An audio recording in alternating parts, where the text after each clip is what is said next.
आज का हमारा टॉपिक है बिटवाइज ऑपरेटर। जावा ऑपरेटर की बात करते हैं तो जावा ऑपरेटर में arithmetic operator, assignment operator, logical operators और रिलेशनल ऑपरेटर्स आते हैं। और इसके बाद से हम बिटवाइज ऑपरेटर की बात करते हैं। तो बिटवाइज ऑपरेटर एक बाइनरी ऑपरेटर होता है जिसमें कि हम क्या कहते हैं, जिसमें हम कहते हैं कि बिटवाइज एंड ऑपरेटर, बिटवाइज और operator, bitwise XOR, bitwise not, bitwise left shift, bitwise right shift. तो आज का टॉपिक था लेफ़्ट शिफ्ट और राइट शिफ्ट। तो लेफ़्ट शिफ्ट और राइट शिफ्ट पे आ जाते हैं। लेफ़्ट शिफ्ट की डेटा जो है वो लेफ़्ट साइड में शिफ्ट करता है और आउटपुट जनरेट करता है, और राइट शिफ्ट जो है वो राइट साइड में शिफ्ट करता है और तब आउटपुट जनरेट करता है। तो लेफ़्ट शिफ्ट की अगर हम बात करते हैं तो ये क्या करता है, तो ये हमारा लेफ़्ट डायरेक्शन में बिट्स को शिफ्ट करता है। जैसे मान लेते हैं कि हमारा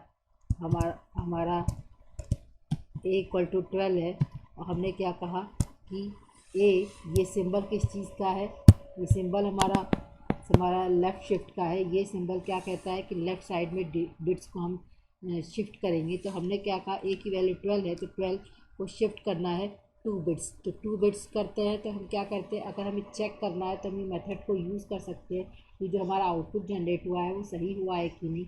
हमने ए की वैल्यू 12 रखी और 12 इंटू 2 की पावर n, कितने बिट्स को शिफ्ट करना है 2, तो 2 की पावर n की वैल्यू कितनी हो गई 2, 12 इंटू 4 कितनी हो गई 48। हमारा डेसिमल इक्विवेलेंट आउटपुट का 48 आना चाहिए। तो बाइनरी इक्विवेलेंट की अगर हमने बात की तो हमने क्या कहा कि सबसे पहले बाइ 12 को अगर हम कन्वर्ट करेंगे बाइनरी में तो कितनी वैल्यू आएगी हमारी 1100। ये पिछले वीडियो में हम लोगों ने डिस्कस किया था कि किस तरीके से बाइनरी में कन्वर्ट करते हैं। तो ये कैसे कैसे कन्वर्ट होगा, 1 2 4 8। तो क्या होगा 2 8 + 4 कितना हो जाएगा 12 हो जाएगा। तो हमने क्या कहा, डेसिमल बाइनरी में कन्वर्ट किया तो 1100 आ गई वैल्यू।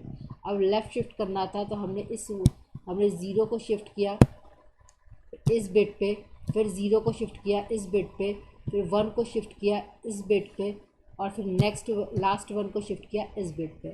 फिर ये पहली बिट के शिफ्ट हुआ। अब सेकंड बिट को क्या शिफ्ट करना है, हमने क्या कहा, ज़ीरो बिट को शिफ्ट किया ज़ीरो पे, ज़ीरो बिट को शिफ्ट किया ज़ीरो पे, ज़ीरो बिट को शिफ्ट किया ज़ीरो पे, 1 को शिफ्ट किया 1 पे, फिर 1 को शिफ्ट किया, लास्ट 1 को शिफ्ट किया 1 पे। तो कितनी आ गई वैल्यू, अब देखते हैं। शिफ्ट जब 2 किया तो 0 0 0 0 1 1।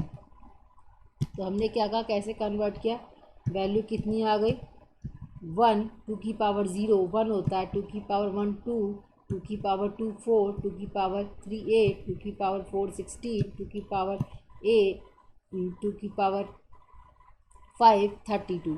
तो 32 और 16 पे 1 1 रखा है तो 32 + 16 कितना हो गया 48। तो 12 को जब 2 बिट्स का शिफ्ट करेंगे तो कितना वैल्यू आनी चाहिए 48 आनी चाहिए। अब राइट शिफ्ट की वैल्यू देखते हैं। राइट शिफ्ट की अगर हम बात करते हैं तो इसमें क्या कहता है कि राइट शिफ्ट में हमारा डेटा शिफ्ट होगा राइट डायरेक्शन में। ए की वैल्यू 12 मान लेते हैं। अब क्या कहता है कि इसका सिंबल क्या होता है, हमने क्या कहा, ये राइट शिफ्ट का सिंबल होता है। एक राइट शिफ्ट करना है 2 बिट्स को तो हमने कहा 12। इसमें उस लेफ़्ट शिफ्ट में हम 2 की पावर n से मल्टीप्लाई करते थे, राइट शिफ्ट में हम डिवाइड करते हैं 2 की पावर n से। तो हमने क्या कहा, डिवाइड बाय 2 की पावर n। कितने बिट शिफ्ट करने हैं, 2 बिट शिफ्ट करना है, 2 की पावर n 2 की पावर 2। तो कितना हो गया 12 डिवाइड बाय 4, कितनी वैल्यू आ गई 4 3 12। तो कितना आ गई वैल्यू, डेसिमल इक्विवेलेंट 3। अब हमने क्या कहा, 12 का इक्विवेलेंट हमने पिछले वीडियो में पढ़ा था 1100। कितना हो गया 1 2 4 8। जैसे हमने चेक किया ये वैल्यू 1 2 की पावर 0 1, 2 की पावर 1 2, 2 की पावर 2 4, 2 की पावर 4 8 3 8। तो हमने क्या कहा 8 + 4 12 वैल्यू आ गई। तो हमने क्या कहा, अब इसमें हमने क्या कहा 1 0 0 1 और 1। अब राइट साइड में शिफ्ट करना है तो हमने इस वन को कहाँ शिफ्ट किया, इस वन में शिफ्ट किया, फिर नेक्स्ट लास्ट वन को इसमें 1 में शिफ्ट किया, फिर नेक्स्ट में 0 को शिफ्ट किया, तो ये क्या हो गया, shifting by the in the right direction. फिर इसके बाद से हमने क्या कहा, फिर इस 1 को हमने इधर शिफ्ट किया, इस 1 को हमने इधर शिफ्ट किया, तो कितना हो गया 1 1 और 1 1 वैल्यू आ गई। तो ये कितना हो गया, बाय शिफ्टिंग बाय 2 बिट्स कितना हो गया 1 1 वैल्यू आई। तो क्या होगा, अब हमने वैल्यू चेक करें तो 2 की पावर 0 1, 2 की पावर 2 2 की पावर 1 2, 2 की पावर 4 2 की पावर 2 4, 2 की पावर 3 8, 2 की पावर 4 16, 2 की पावर 5 32, 2 की पावर 6 64। तो कहाँ कहाँ 1 रखा है, 2 और 1 पे, तो 2 + 1 3, डेसिमल एक्विवेलेंट वैल्यू क्या आ गई 3 आ गई। अब आइए हम देखते हैं कि इसी प्रोग्राम को रन करा के किस तरीके से हमारा आउटपुट जनरेट करता है। तो हमने क्या कहा, हम अपने प्रोग्राम पे आ जाते हैं। एक हमने प्रोग्राम लिखा है जिसमें कि हमें बिटवाइज ऑपरेटर को शो करना है, जिसमें कि AND gate, OR gate, NOT gate, XOR gate, left shift और राइट शिफ्ट के ऑपरेटर्स परफॉर्म किए गए थे। हमने क्या कहा, class example1 public static void में स्ट्रिंग आर्गूमेंट ए की वैल्यू हमने क्या रखी 12 रखा। सिस्टम डॉट आउट प्रिंटलन हमने क्या कहा, ए कितना शिफ्ट करना है, हमें राइट शिफ्ट लेफ़्ट शिफ्ट करना है। लेफ़्ट शिफ्ट के लिए हमने क्या कहा, लेफ़्ट शिफ्ट करने के लिए हमने क्या कहा कि ए की वैल्यू को 12 की वैल्यू को 2 बिट शिफ्ट करना है, तो वैल्यू क्या आ जाएगी 1 1 0 0 0 0, जिसमें कि हम क्या कहते हैं 48 इक्वलेंट। तो उसी तरीके से हमने क्या कहा, राइट शिफ्ट करने के लिए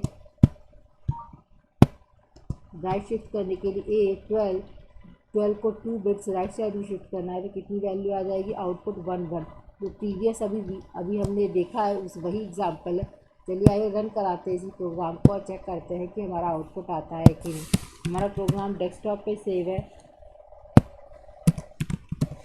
हम डेस्कटॉप पे आ जाते हैं, CD डेस्कटॉप,